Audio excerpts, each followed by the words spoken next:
10 years ago, my father committed suicide. He had suffered a severe stroke a year earlier, and it had reduced him to a shadow of his former self. At the time, we were slightly estranged, but I stepped in and I took control and tried to help him as much as possible. But he started to say that he didn't want to live anymore, and that he just didn't feel like it was worth going on, and made certain kind of threats that he was going to end his life. And I think once a person has that thought in their mind, that it's just a matter of time. You can do whatever you can to try and help that person, but once they have that seed planted in their mind, all they need is a trigger. They just need something to push them over the edge, and to make that decision feel so right, to make that decision feel as if that is the way, and nothing is going to stop them. Nothing is going to stop them. And it came to the point in my father's life when we once again became estranged. After I had done everything I could to help him, everything I was doing was just not enough, and he was quite ungrateful. And so I stepped back and I thought, no, I'll just let him get on with things.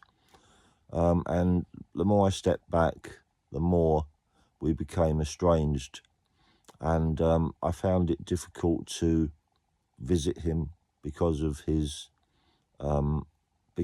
attitude. But then I just had this feeling that something was not right, and I tried to contact him through a third party, and tried to send him like a mobile phone so that he could contact me, but it was just too late. I had a visit from the police, and they broke the news to me that my father had committed suicide. I later found out that his TV had packed up, it had broken down, and I knew that my father loved watching snooker on the TV. It was his life, watching snooker. And if he could not have done that, that would have been the trigger to have pushed him over the edge. And he was found by someone. He had tied a cord to the window, and well, that was the end. It must have been towards the end. I think it must have been he must have felt very determined that what he was doing was for the best for him, and it would have been fixated in his mind. Of course, I feel terrible about it. I really do. I feel terrible, but it was his decision. And even though I feel terrible, I respect his decision, because he thought that that was the only way. And so I'm talking from experience as a relative. When I make this video, I'm not just making it for whatever reason you may think. I'm making it for people to understand that when a person has that thought in their mind, nothing's going to change it, and it's just a trigger, and no one should be blamed. No third other person should be blamed for the decision that they make. So please do not point the finger at one person and say that's the person who is to blame. It's not the truth. So please do that for Ian. Do that for Ian. I do speak from experience with depression, because in my younger days, and I can look back now and I can kind of recognise that I suffered with depression from a very young age. And I used to have these bouts of darkness where I felt really, really like kind of lost, and that I was very quiet and reclusive. I still functioned, I still did things, I still went to work, and I still went out and tried to socialise, but I was very quiet and very, yeah, I can look back and I can recognise those times now. And as I got into adult life, that depression kind of followed me. I got into a job. I can remember I went through times where I was really quiet, didn't want to speak to no one. I still did my job, I did it well, but I didn't want to speak to no one. If anyone spoke to me, I'd just literally ignore them, or just be very kind of, you know, just very quiet. And eventually I came out of it. And I learned to live. I learned to live a life of happiness, and started to do things. And but it was always there in the background. That depression was always there, just waiting to show itself. And a few times it did. And I think the recent time was before my mother had died, and I was going through a bit of a hard time, and found it hard, sometimes hard to accept things. But now I know I've got a goal. And my goal is to travel, actually, and to travel to all different countries, and then that's what I'm going to be doing. So I do understand depression, and I know it can be really, really horrible, and it can get a grip of someone and just drag them down, and that you feel like there's no other choice but to end it. And in the case of Ian from the Philippines, unfortunately, he had that he made that decision, and it didn't matter what no one thought he was going to fulfill that decision.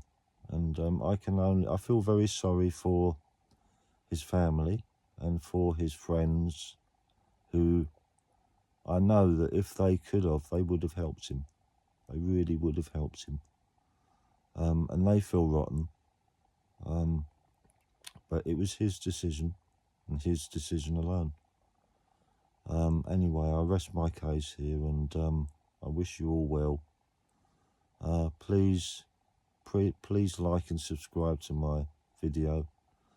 And bye for now. There are obviously different types of depression. Bipolar, which in the old days was called manic depression. Sometimes you can feel so high, so happy, and you can feel as if life is worth living.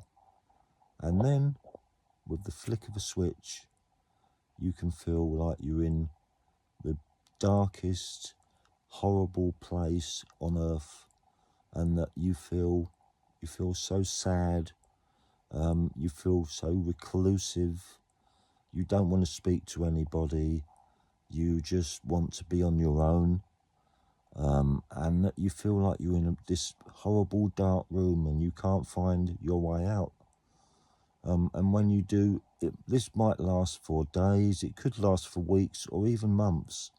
And then eventually you will find the door, which will, when you open that door, you will find the light, and you will step into that light, and all of a sudden you will be happy again. And that could last for days, weeks or months. And then it's like a cycle, and it goes on and on until you learn how to cope with it. Sometimes you can cope with it and it will never come back, but it will always be there in the background. And depression, you can't escape it. It's like, it's just there waiting to pounce, waiting for that reason. You know, you can appear to be the most strongest person, the most confident person, and all of a sudden your whole life can come tumbling down on you, and the pressure could be so intense, it could be so heavy that you don't want to carry it on, that you just want to end it. You don't want that pain anymore. You're fed up with going through that cycle, and you make a decision. And unfortunately, in some cases, that decision could be the final decision that you make.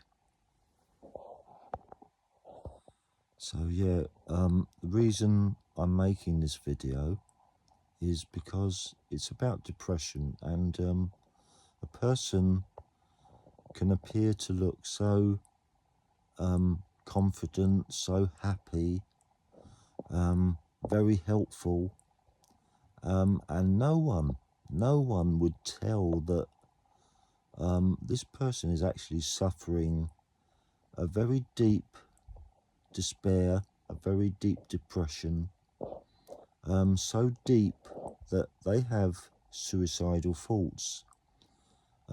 Maybe they had attempted suicide in the past, and that feeling is always going to be with them. And good afternoon, everyone. I am making this video because quite recently an expat, a British expat, who was living in the Philippines with his Filipino wife and children, decided that he didn't want to live anymore. I don't know his exact age. I believe he was in his 60s or possibly even early 70s. I don't think he was in his 70s, possibly in his late 50s or 60s. And he was living in the Philippines in I would say, a small town, maybe, in a kind of a rural area. Anyway, this chap's name was Ian. I believe his surname was either Walker or Walter. Yeah, he had a channel, and it was called Ian Living in the Philippines. I never followed his channel, but I did recently leave a comment on one of his videos. My comment was supporting another YouTuber who I did watch quite regularly, his name is John. And apparently what had happened was John and Ian were going through a fallout. There was a disagreement. It was something so silly, but it had escalated. And like John had made a couple of videos in what he thought was his own defense against Ian. Ian really took it quite badly about these videos, and he made a video naming John and you know, trying to decipher what John had about these videos, and asking John to take them down. And you know, John made a video saying that he was this was his final video that he was making, that he was he didn't want his channel to become a war kind of zone or whatever. Anyway, I think Ian took this quite badly, and I'm not saying for one moment that he decided to end his life because of the feud or because of the videos. Maybe there was something a lot deeper going on in Ian's life. When a person has that suicide seed planted in their brain, in their mind, something that may have been there for years, they just need a trigger. And I'm not saying that any one person is to blame. I'm just saying that, you know, he was ready. He had already probably thought about this so many times, and he was ready to go, and no one should be blamed for it. It was his decision, and his decision alone. And it's horrible for the family. It's horrible for the family and the friends who don't understand why. Why did he do this? He appeared to be so happy. He appeared to be so confident and helpful, and he was liked and he was loved. So why would he do this? Sometimes it's just an inevitable decision, and I'll rest my case here. Rest in peace, Ian. You will not be forgotten. Goodbye, everyone, and take care of yourselves. Bye.